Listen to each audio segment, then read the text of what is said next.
ഒരിക്കലും എന്നെ വിട്ടെറിഞ്ഞിട്ട് പോയപ്പോഴും അയാള് സന്തോഷിച്ചിട്ടേ ഉള്ളൂ.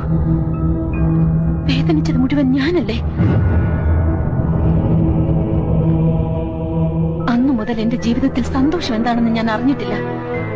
കരയാത്ത ഒറ്റ രാത്രി പോലും എനിക്കുണ്ടായിട്ടില്ല. എന്തിന് ഉള്ളു തുറന്നൊന്ന് ചിരിച്ചിട്ട് പോലുമില്ല. കാണുന്നവർക്ക് എന്താ, ഭവാനി വലിയ പണക്കാരിയാണ്, ആഗ്രഹിച്ചതൊക്കെ നേടിയവളാണ്, ആരുടെ മുമ്പിൽ തോൽക്കാത്തവളാണ്, അഹങ്കാരിയാണ്. പക്ഷെ എന്റെ ഉള്ളിൽ ഞാൻ കൊണ്ടു നടന്നിരുന്ന വേദന ഒരാൾ പോലും അറിഞ്ഞിട്ടില്ല. ഞാൻ അറിയിച്ചിട്ടുമില്ല. എന്തിന് എന്റെ ഭർത്താവ് പോലും എന്നെ ഒന്നും മനസ്സിലാക്കിയിട്ടില്ല.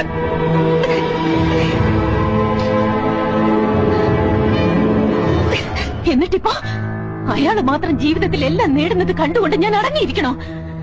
സമ്മതിക്കില്ല. ഞാൻ ഒരാളും അയാളെ സ്നേഹിക്കാൻ പാടില്ല. അതെനിക്ക് സഹിക്കില്ല.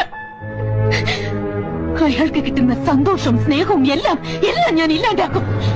അത് വീടോ സ്വത്തോ ഫാക്ടറിയോ സ്വന്തം ചേട്ടനോ പെങ്ങളോ എന്തായാലും ശരി, അതൊക്കെ ഞാൻ ഇല്ലാണ്ടാക്കും. അയാൾ ഒറ്റപ്പെടണം ഈ ഭൂമിയിൽ. അന്ന് എന്റെ ഉള്ളിൽ തീ അടങ്ങും.